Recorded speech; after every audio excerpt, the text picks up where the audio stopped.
Allez, ça manquait cette semaine. Encore une IA qui va nous mettre au chômage. Cette fois-ci, c'est le tour de Devon AI.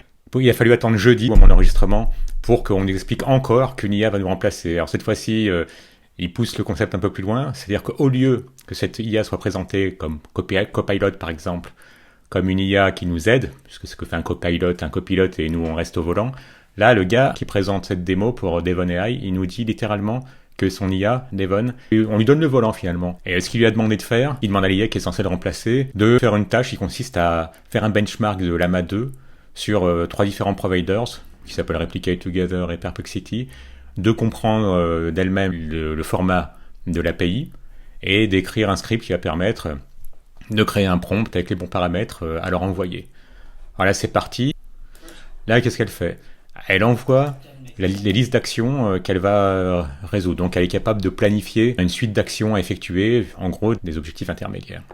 Donc, rechercher la documentation de l'API de chacun des providers, écrire un script Python qui va permettre d'envoyer des requêtes HTTP à chaque API. On est quand même dans du super basique. Hein. Si c'est ça qui est censé nous remplacer, qui est censé nous terroriser, il va falloir quand même faire un peu plus d'efforts. Ensuite, il va falloir implémenter des mesures de temps de réponse, ce qui permettra de faire un benchmark. Tester le script pour s'assurer qu'il marche correctement et qui récupère bien les bonnes données de l'API, analyser les données collectées et comparer les performances des 3 API, documenter le script et le process de benchmark, en incluant les dépendances et les environnements de setup, donc en gros comment il va faire pour déployer, et faire un rapport de ce qui a été trouvé, des résultats finalement, à l'utilisateur, avec les données collectées, et visualiser ces données. Voilà, c'est parti. Voilà, donc ce qu'il explique, c'est qu'en gros, elle va servir exactement les mêmes outils que nous, développeurs 100% humains, utiliserions. Voilà, elle a sa propre ligne de commande,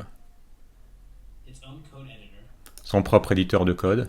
Bon, ça ressemble pas mal à Visual Studio Code.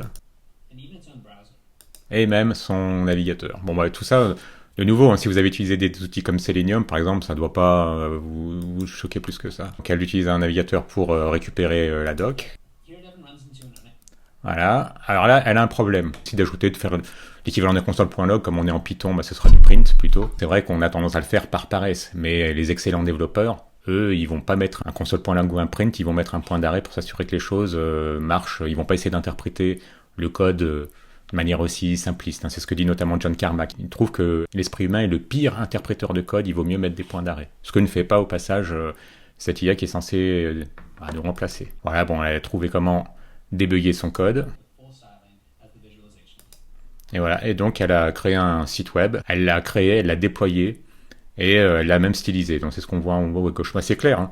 Quand on voit ce résultat-là, moi j'arrête tout de suite, c'est plus la peine de continuer à être développeur. Non mais sérieusement. Voilà, et en plus il est fier, parce que sur SWE Bench, donc c'est Software Engineering Benchmark, on voit que cette nouvelle IA, elle est capable de réaliser jusqu'à presque, on va arrondir, on va être gentil, 14% de problèmes réalistes qu'on pourrait soumettre à un programmeur.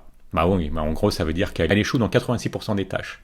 Vous imaginez que si vous, en tant que pauvre développeur humain, vous arriviez, vous vantiez, regardez, à ce benchmark, moi j'ai eu un score de 16%, j'arrête pas de dire 16%, de 14%, je suis trop généreux.